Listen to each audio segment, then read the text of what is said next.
Magandang araw mga kaibigan.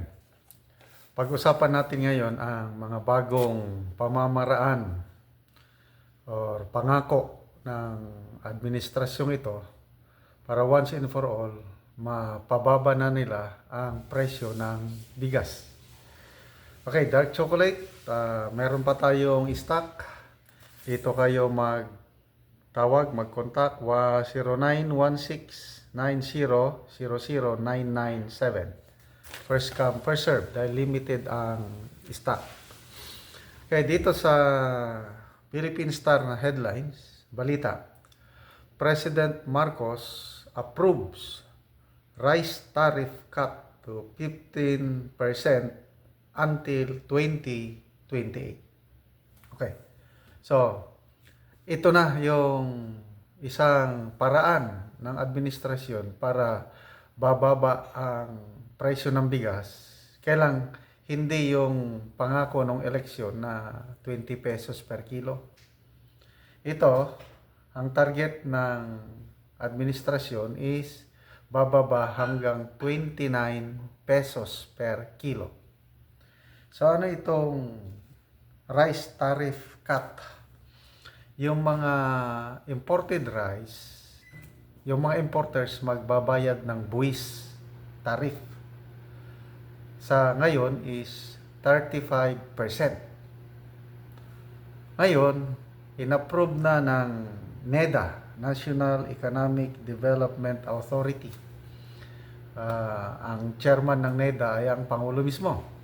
Inapprove na nila yung tinatawag na New Comprehensive Tariff Program for 2024 to 2028. So, hanggang matapos ang termino ng Pangulo, yan na yung buwis ng bigas is only 15%. Down, dati-dati 35%. So, ang concept ng gobyerno, dati mataas ang buwis. Ngayon, binaba na. Halos 20% ang binaba. 15 na lang ngayon.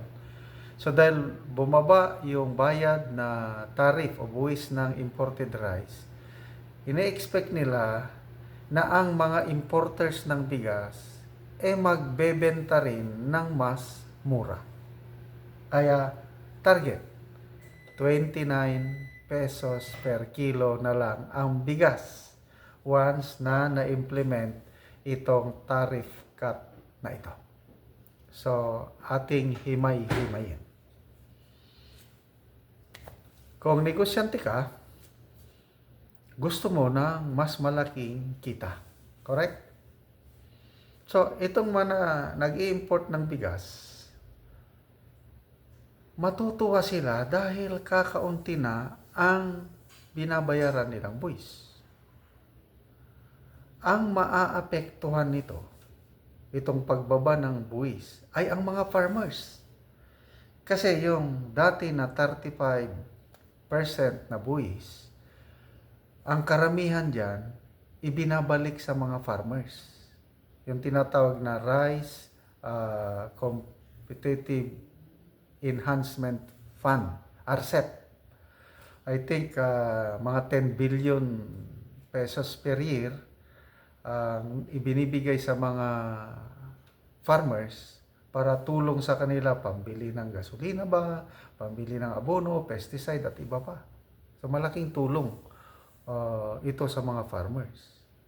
Ngayon, nagrereklamo ang mga farmers sectoral groups belonging to the farmers na ang magiging apektado nito yung pagbaba ng buwis ay ang mga farmers kasi kakaunti na ang buwis na makuha baka mabawasan na rin yung RCEF, yung financial assistance na naibibigay sa mga farmers.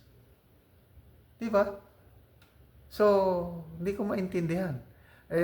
Sabi ni NEDA Director Arsenio Balisacan, okay pa daw. Yung 15%, marami pa ring makukolekta na mapupunta sa mga farmers. So, how sure na mapupunta yung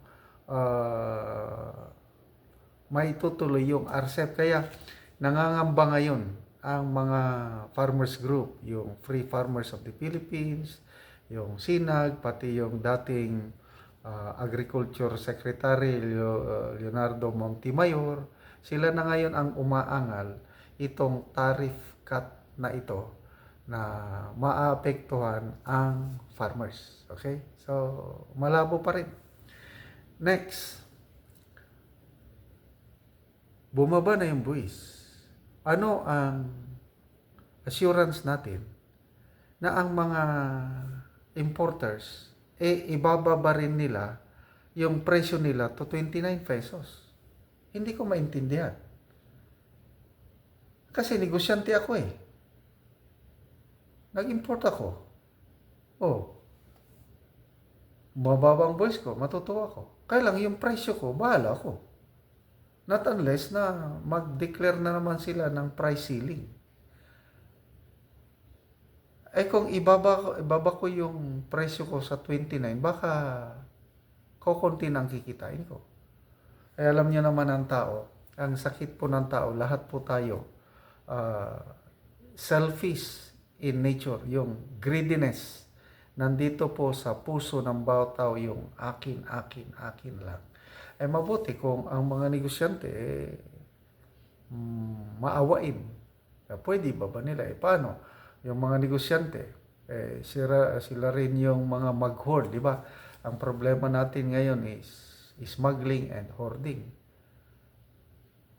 Pwede na naman nilang i-control ang rice supply, hindi nila ibenta yung in-import nila, magkakaroon ng artificial shortage kagaya ng nangyari sa sibuyas nung 2 years ago, December of 2002 ba yun, na nagmahal 700. Hoarding yun.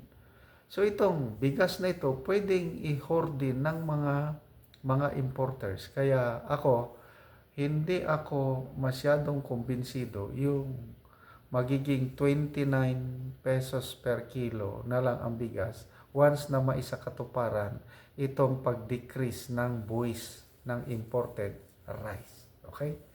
So, sana nga, kung matuloy ito, di maganda. Kaya lang, ito, akala ko lahat makakabili na ng 29, hindi pala.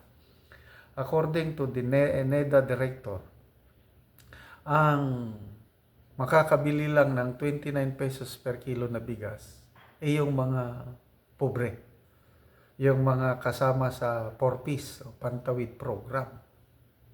Ako, akala ko, ulitin ko dito sa news ng Philippine Star, clarify ni NEDA Director Arsenio Balisacan na pang-pobre lang ito na presyo, hindi pala pangkalahatan. Okay? So, wala rin. Bakit hindi na lang gawing pangkalahatan? Kasi promise yan sa eleksyon eh.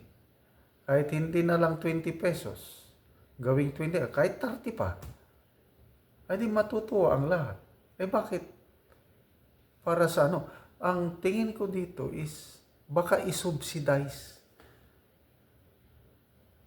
Kasi hindi ako talaga maniwala na ang mga negosyante ibababa nila ng 29 per kilo kahit bumabang buwis. Siguro sa ngayon nasa 50 ang pinakamababang presyo ng bigas per kilo, low quality.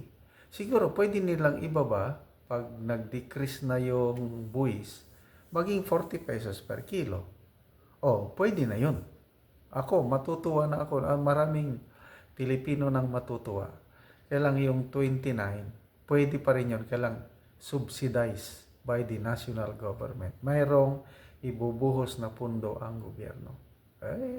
Okay na lang yun. Kasi ang mga pobre nga talaga, 4-piece, kailangan nila ng talagang mabigyan ng kapangyarihan na bumili ng bigas. Kasi napakataas na po ang presyo, hindi lang bigas kundi paano yung ibang bibilhin? Tumataas lahat. Kaya wala.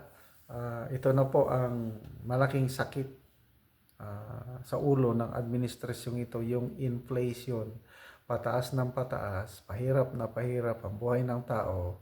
So, nabudol po tayo. Yung bayan, babangon muli. Aasenso tayo. Lumalabas. Lalo tayong naghihirap.